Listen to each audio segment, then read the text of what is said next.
अस्सलाम वालेकुम। कुर्बान टीवी में आपको खुश आमदीद। दोस्तों, ये तो आप सभी जान ही चुके हैं कि मोबाइल फ़ोन्स पर टैक्स लगा दिया गया है और तमाम एयरपोर्ट्स पर इनके काउंटर भी बना दिए गए हैं जहाँ से आप अपनी रजिस्ट्रेशन चेक करवा सकते हैं या फिर रजिस्टर करवा सकते हैं। और एक मोबाइल आपका फ्री में रजिस्टर किया जाएगा और अगर आप एक से ज़्यादा लेकर आते हैं तो उन पर टैक्स लगाया जाएगा।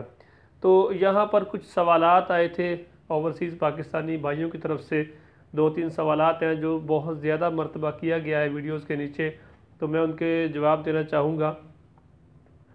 एक सवाल किया गया था कि ऐसा मोबाइल जो हम फ़र्ज़ करें 1 दिसंबर से पहले अगर कोई पाकिस्तानी भाई यहाँ पर आया हुआ था अपनी किसी छुट्टी गुजारने के लिए, चाहे 2017 में 2018 में, वो एक मोबाइल अपने साथ लेकर आया हुआ था यहाँ पर, वो मोबाइल यूज़ किया जो उसके पर्सनल यूज़ का था। अब वो मोबाइल वो वापस ले गया।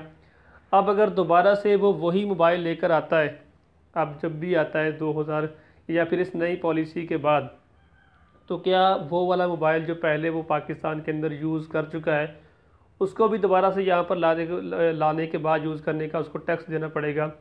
तो उसको टैक्स नहीं देना पड़ेगा क्योंकि वो मोबाइल पाकिस्तान में पहले से रजिस्टर हो चुका है। यहाँ पर मैं आपको एक और बात यहाँ ऐड कर दूँ। इस सूरत में आप एक मोबाइल और फ्री में ला सकेंगे। वो किस तरीके से? जो मोबाइल आपका पहले से पाकिस्तान में एक्टिव हो चुका है और वापस वो अपने साथ ले गए थे, वो तो पाकिस्तान में पहले से रजिस्टर है। आप जब एक नया मोबाइल साथ लेकर आएंगे तो आपने जब वहाँ पर काउंटर पर चेकिंग करवानी है तो उन्होंने आपके IMEI नंबर को चेक करना है। और एक मोबाइल तो आपका पहले से रजिस्टर होगा, वो उस पर तो आपको से कोई बात नहीं होगी। उसके अलावा जो आप एक मोबाइल देंगे कि ये मैं मोबाइल बाहर से लेके आया हूँ, एक मोबाइल की गवर्नमेंट की तरफ से इजाज़त है, ये मेरा मोबाइल पाकिस्तान में फ्री रजिस्टर कर दें, तो इस तरीके से आप फ़ायदा उठा सकते हैं उस मोबाइल के जो पहले से पाकिस्तान में यूज़ करके आप वापस साथ ले चुके हों। तो आप एक मोबाइल और साथ लाते हुए उसको भी फ्री में रजिस्टर करवा सकेंगे क्योंकि एक मोबाइल रजिस्टर कराने की इजाज़त तो गवर्नमेंट ने दी हुई है। और दूसरा सवाल काफ़ी ज़्यादा जो पूछा गया वो ये था कि अगर हम एयरपोर्ट पर आते हैं और यहाँ से हम अपना मोबाइल रजिस्ट्रेशन नहीं करवाते हैं, क्योंकि वो तो आपको मजबूर नहीं करेंगे ऑफिसर या फिर कस्टम ड्यूटी वाले के यहाँ पर मोबाइल रजिस्टर करवाओ फिर ही लेके जाना है। अगर आप किसी तरीके से मोबाइल यहाँ पर रजिस्टर नहीं करवाने के बाद ले आते हैं और यूज़ करते रहते हैं तो उसका नुकसान आप ही को होगा, क्योंकि जो मोबाइल यहाँ पर आ जाएगा, जो PDA का नया वेरिफिकेशन सिस्टम है उसके तहत 30 दिन की लिमिट दी जाएगी किसी भी डिवाइस को जो यहाँ पर एक्टिव होगी रजिस्ट्रेशन के बगैर।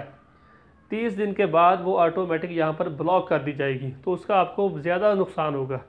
जो 30 दिन के बाद ब्लॉक कर दी जाएगी वो फिर आपको वेरिफिकेशन करवाने में या फिर उसको अनलॉक करवाने में बहुत मुश्किल होगी, या फिर ये भी हो सकता है कि ना भी हो।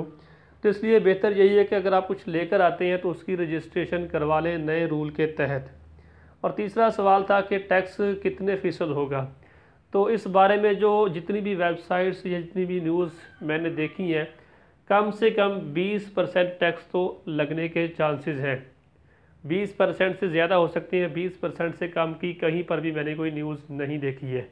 तकरीबन 100 में से आप 20 रुपये समझ लें या 1000 में से 200 रुपये, 20%। बेहतर ये है कि देखें, अगर कोई मोबाइल आप लेके आना चाहते हैं उसकी आप देख लें कि बाहर कीमत क्या है और पाकिस्तान में क्या है। अगर पाकिस्तान में उसकी 500 रुपये कीमत है और बाहर उसकी 490 रुपये कीमत है तो आप देखेंगे कि 10 रुपये इसके अंदर बचत हो रही है। लेकिन अगर वही 490 रुपये पर आपको इतना टैक्स लग जाए कि वो पाकिस्तान में लाते हुए 520-30 रुपये का बन जाएगा, तो उससे बेहतर ये होगा कि आप कोई मोबाइल साथ लेकर ना आएँ, अपने पैसे साथ ले आएँ और यहाँ पर आकर अपना वो मोबाइल ख़रीद लें। जहाँ पर 10 रुपये आप ज़्यादा दे देंगे लेकिन आपको वो टैक्स जो 30-40 रुपये पड़ेंगे 500 रुपये के पीछे, वो नहीं देना पड़ेंगे। तो ये आप थोड़ा सा इसको गौर में ला सकते हैं। इस वीडियो में बस इतना ही। वीडियो अच्छा लगा तो लाइक कर सकते हैं, चैनल पर नए हैं तो सब्सक्राइब कर लें, बेल आइकन को दबा लें ताकि आपको और भी मज़ीद मालूमाती वीडियोज़ हासिल होती